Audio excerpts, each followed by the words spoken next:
James Cebulski is correct. Yeah. Okay, hi James. So what inspired you to do this?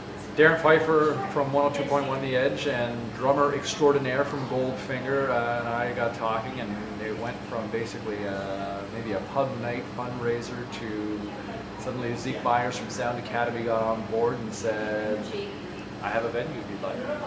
And Darren, with all his music contacts, all of a sudden made phone calls, and Ill Scarlet fell into place. And when you get a band like Ill Scarlet on the bill, suddenly all the other bands started falling into place. The Trues were on board. Now all of a sudden you've got two Canadian heavyweights like the Trues and Ill Scarlet, and the bands all just started coming on board from there. Maestro Fresh West, the Canadian hip-hop legend, was just finished shooting something in Los Angeles for a project that Conan O'Brien's a part of, and he couldn't get on board quick enough and flew out here to be a part of the festivities as well. And all the other bands, Die Mannequin, they came in from Los Angeles wrapping up with some tour stuff as well. The Junction, Monine, and all these artists giving up parts of their precious time and schedule, and everybody waiving their fees as well. It's unbelievable. Everybody has stepped in.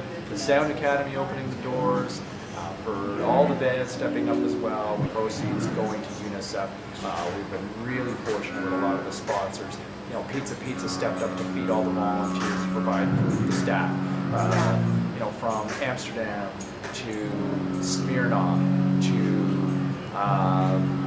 the list goes on to Fairmont Royal York as well, and Red Bull on top of that. All these sponsors to come on board and to make sure that all the costs are taken care of, so we can really maximize and make sure that all the proceeds are going directly to us. So all this came together in how much time? We went public with this 10 days ago. Wow. And this the first phone call that Darren and I had was just over 2 weeks ago. And it's amazing that, you know, it's 3 weeks that this tragedy happened in Haiti. And we, you know, all kind of collectively felt that we wanted to do something. And that rock star over there, Zeke Myers, you know, was gracious enough here at Sound Academy to say, and it's been unbelievable. Zeke, can you step in the camera and say hi for a second here? To have 8 artists all work together and collaborate, they've actually messaged each other.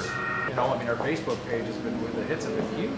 Well, the Edge has been unbelievable. I mean, they gave us, you've heard this event as much on the air and with as much passion as they would do an Edge Fest. You guys know where exactly the proceeds are going to go? Or? What we know is what UNICEF's focus is. Okay. UNICEF's focus is on children and children in crisis situations. That's what UNICEF, that's their expertise. And the reason that rang true in going through everything was 50% of Haiti's population is under the age of 18, which is a staggering number. And they're going to be without families, they're going to be without support, and it was already the poorest country in the Western Hemisphere before this earthquake. So it's not set up to deal. There's no infrastructure set up to deal with something like this. That's why we've seen 200,000 casualties, 1 million people homeless. That's 10% of the population already living. You figure a country of 10 million people already living in poverty. How many people, and then add 1 million additional people that are automatically homeless. Right. And having nowhere to go. Something has to be done. And something had to be done. And you know, it's 3 weeks since this tragedy has happened. The sum of the parts from tonight hopefully be greatly outweigh what I personally can afford to do.